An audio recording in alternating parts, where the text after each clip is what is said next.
Hello, beautiful souls. My name is Jessica Signer, and I would love to welcome you to my channel on self-love. I'm so grateful you're here, and I hope that you're able to learn something that you can apply to your life. Have you ever heard the term self-love and wondered, what does that even mean? Well, in this video, I'm going to break it down for you and clarify what self-love actually is. The reason self-love is so hard to define is because in reality, self-love means different things to each one of us. Self-love for one person could be completely different from someone else. And the challenge, but also the fun, is discovering in what does self-love look like to you. I took a peek on the internet and I found some definitions of self-love that I thought I would share with you before I share my definition of self-love. So one of the definitions I found was, self-love is about feeling good about yourself in a real, authentic way. How nice.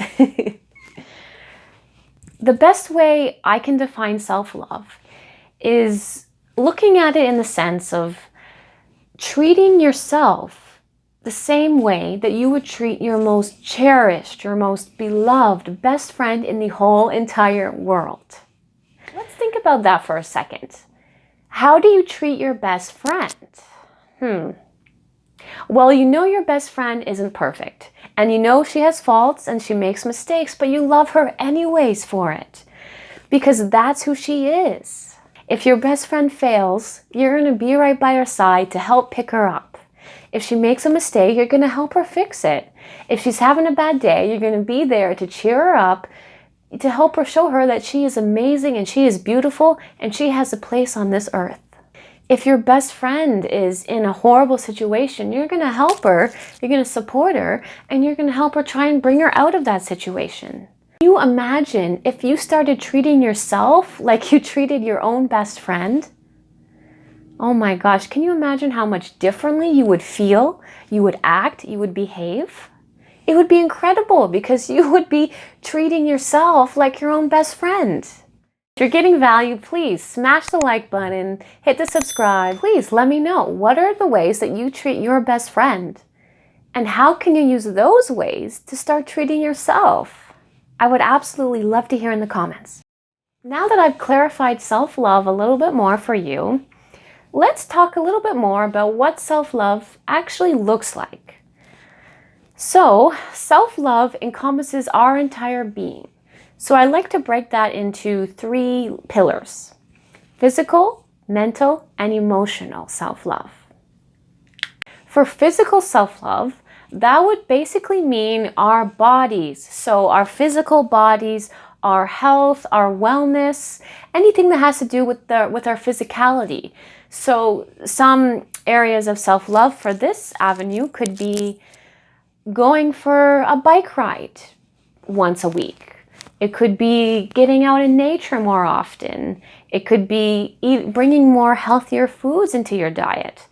It could be saying no to that alcohol when you know it makes you feel bad.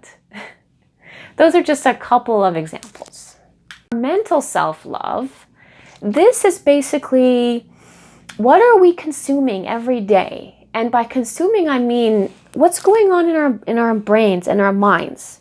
So what are we watching? What shows are we watching? What series are we watching? What are we listening to? What's going in our ears? Is it podcasts? Is it music? What's around us? What's in our environment that we're seeing on a day-to-day basis? Who are you surrounding yourself with is another one. Who's around you? What are they saying? What are you listening to? Because all of these things that are going in our brains that most of us don't ever think about, they actually play a big role in how we feel about ourselves. Maybe it just means maybe you're going to listen to a podcast once a week to try and get that self-development going. Maybe it means listening less to that person who doesn't have a lot of good things to say. So just start to be aware as you go out in your life. What's surrounding you? What are you listening to? What kind of messages are you receiving from outside of yourself? Another thing that we could start to do is just begin to examine, what are our beliefs about ourselves? What do we think about ourselves on a daily basis? And from there, how do we talk to ourselves? What are we saying to ourselves in the mind? Trust me, most of us are not saying nice things to ourselves, and most of us are not believing good things about ourselves. I would recommend is get a journal, be in a safe space, be in a quiet spot, and just start to think, what do I believe about myself in terms of your job, in terms of your career, in terms of you as a person, in terms of your personality, your skills. Like, just start thinking in general, what are my beliefs? What's going to happen is you're going to uncover a lot of beliefs. And when you have them written down, the way you think, the way you feel, it's all going to start to make sense, because you're going to see, oh my goodness, I believe this. No wonder I think this. No wonder I do that. And from here, then we can start to change that belief. In reality, if we can learn to master our thoughts, we can then master our emotions and master our beliefs. If we can change a thought we have about ourselves, if we can change it for the good, we can create new, empowering beliefs about ourselves. And this has the power to change our lives drastically. When it comes to our emotional self-love, what are we allowing ourselves to feel, and what are we pushing down? We're human. We feel things very deeply. And when it's too much or too overpowering, some of us push down these emotions. And over time, these emotions build and build and build until one day, like a pressure cooker, everything explodes.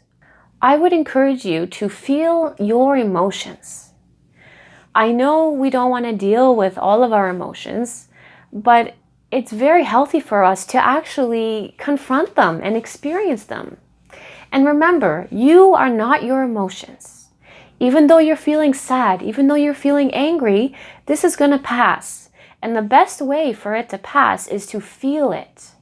In my experience, it's much better to just go to a quiet place, let your emotions come, get a journal, write down everything you're feeling, everything, until the feelings have cleared. Trust me, you will feel so much better. We also need to look at things as, are we being kind to ourselves? How are we feeling on a daily basis? Are things happening, or are we doing things that constantly make us feel bad? If so, we need to start looking at that. So as you can see, self-love requires a lot of inner work. And one thing I'll let you know is that it is a continuous journey. It's something that we're going to be working on our whole lives, because you don't wake up one day and all of a sudden go, well, that's it. I've learned all my self-love. I love myself enough. I'm good to go. It doesn't work like that. With self-love, we are always evolving as humans and people. Always. Throughout our lives, we're always changing. No matter what someone might say to you, we're always changing. And with these changes, our self-love is also changing and hopefully developing with us as well. To make the most difference in your self-love journey, all you have to do is take small steps every day. Small steps, because those small steps are going to make the biggest changes in your life. My best advice for you is to just choose one thing. What is one self-love practice that you could start this week? What's one self-love thing you could do every day for a month? Thank you so much for watching my video. I'm so grateful you're here, and I can't wait to embark on this journey of self-love together.